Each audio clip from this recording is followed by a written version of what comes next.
नमस्कार दोस्तों, मैं सोनू सर पुनः आज लेक्चर 14 में प्रोनाउन को लेकर आया हूं। नाउन को हम लोगों ने इसके पिछले वाले लेक्चर में सीखा है। आज हम लोगों ने प्रोनाउन को सीखने की पहल करूंगा। देखना बाबू, प्रोनाउन ये बाबू आपका पार्ट्स ऑफ स्पीच का दूसरा नंबर है। क्या दूसरा नंबर है? प्रोनाउन। इसको बाबू हिंदी में क्या कहते हैं? सर्वनाम कहते हैं। क्या कहते हैं? सर्वनाम कहते हैं। तो सबसे पहले यहां पे क्वेश्चन उठा, व्हाट इज प्रोनाउन? क्या बाबू? What is pronoun? प्रोनाउन कहते किसे? तो हम लोग इसको समझने का प्रयास करेंगे और आप लोग मेरे साथ साथ स्टार्ट हो जाइए लिखने के लिए। Pronoun is a word which is used instead of a noun। समझना मेरे बातों को। Pronoun is a word which is used instead of a noun. Instead of का मतलब होता है के बदले में। मेरे मित्र, हिंदी भाषी मित्र, अब इसका हिंदी लिखने का प्रयास कीजिएगा। लिखो, संज्ञा के बदले में आने वाले शब्दों को सर्वनाम कहते हैं, प्रोनाउन कहते हैं। फिर से एक बार, संज्ञा के बदले में आने वाले शब्दों को प्रोनाउन कहते हैं। क्या कहते हैं? प्रोनाउन कहते हैं। तो बाबू अब थोड़ा सा हम लोग यहाँ पे एग्जाम्पल्स लेने का प्रयास करेंगे। चलो, मैं सोनू सर हूँ, उसी पे लेता हूँ। Sonu sir is a smart teacher. Sonu sir is a smart teacher. देखो बाबू, सोनू सर जो है ना, ये नाउन है। क्या है? नाउन है। समझना। He is married. He is married. तो अब देखो, सोनू सर के लिए किसका यूज हुआ? ही का। ही क्या हो गया बाबू? प्रोनाउन।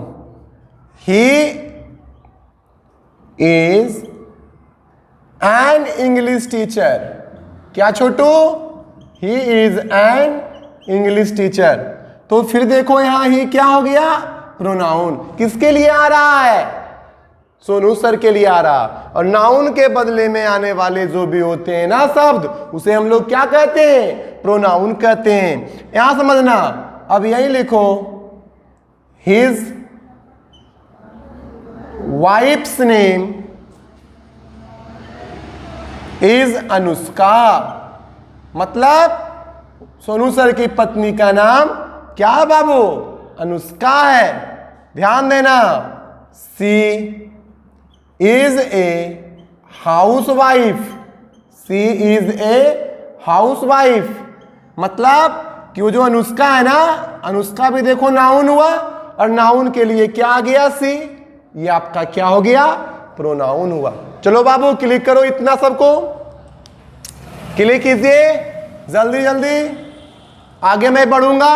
अभी हम लोगों ने प्रोनाउन के डिफिनेशन को सीखा कि प्रोनाउन बाबू कहते किसको हैं। उसके बाद जो हम लोग हैं उसको सीखा कि उसका कुछ एग्जांपल्स को सीख लिया कि जो नाउन के बदले में आएगा ना बाबू, वही क्या हो जाएगा? प्रोनाउन हो जाएगा। तो अब हम लोग जो सीखने वाले हैं, काइंड्स ऑफ प्रोनाउन। क्या सीखेंगे बाबू? Kinds of pronoun. ध्यान पूर्वक समझना है मेरे बातों को। अब प्रोनाउंस को हम लोग सीखेंगे। मैं बता रहा हूं, बेसिक लेवल से हायर लेवल तक मैं लेकर चलूंगा और आप लोग बस हमसे जुड़े हुए रहिए। ठीक है? यहां देखिए, अब हम लोग जो सीखने वाले हैं, काइंड्स ऑफ प्रोनाउन। प्रोनाउन के भेद जानते हो बाबू। अब ना प्रोनाउंस में ना कुछ बुक 11 वेद को लिख रहा है, कुछ बुक 8 वेद को लिख रहा है, परंतु यहाँ पे जो आपको समझना है ना, मैं आपको 11 वेद को बताने वाला हूं। तो यहाँ पे जो है ना बाबू, प्रोनाउन के भेद भी हम लोगों को एक ट्रिक बतलाता है। क्या बतलाता है?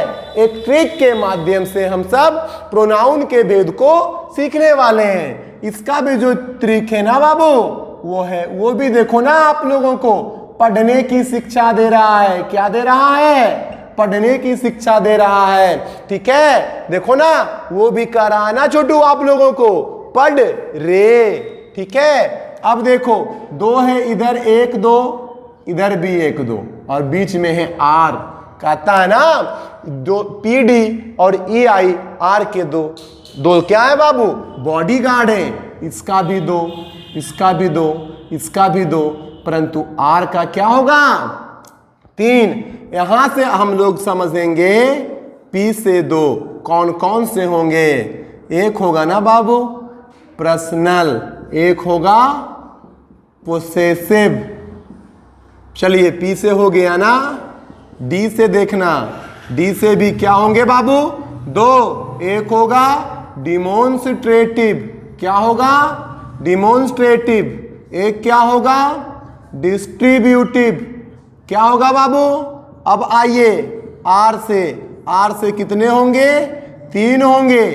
एक होगा रिफ्लेक्सिव, एक होगा रिलेटिव, क्या होगा? रिलेटिव। एक होगा रिसिप्रोकल। ध्यान से एकदम साफ साफ लिखने। एक होगा बाबू रिसिप्रोकल। अब आर का हुआ बाबू। अब ई से आइए, ई से होगा 2। एक होगा बाबू इम्फैटिक, क्या होगा? इम्फैटिक, या इसी को कहेंगे इम्फैजिंग।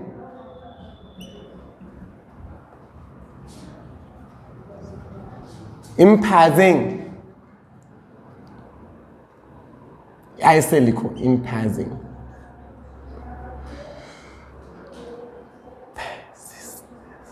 नहीं, इम्फैटिक और इम्फैजिंग। आई से होगा बाबू 2 इंडिफिनिट और एक इंट्रोगेटिव, क्या? इंट्रोगेटिव।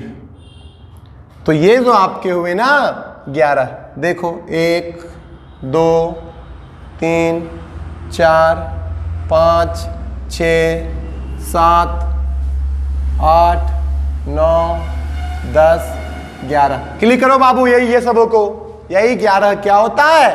प्रोनाउन के भेद होते। क्लिक किए।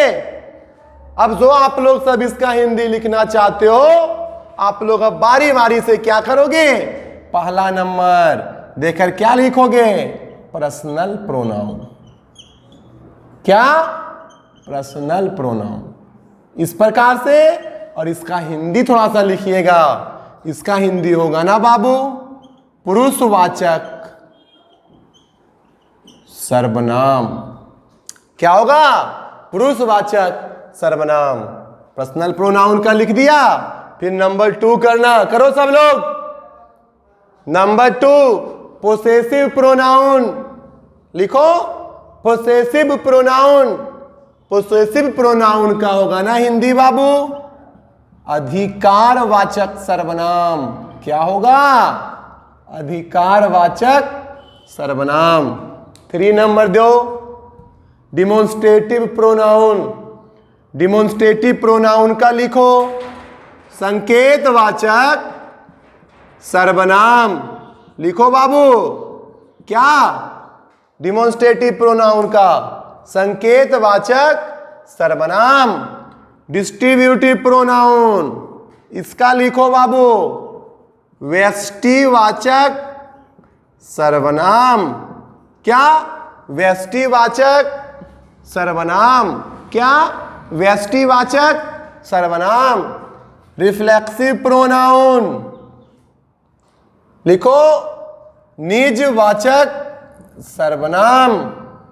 रिलेटिव प्रोनाउन लिखो संबंधवाचक सर्वनाम। रिसिप्रोकल प्रोनाउन लिखो पारस्परिक वाचक, पारस्परिक संबंधवाचक सर्वनाम। इम्फैटिक और इम्फैजिंग प्रोनाउन, इसका लिखो दबाव सूचक सर्वनाम। Indefinite pronoun.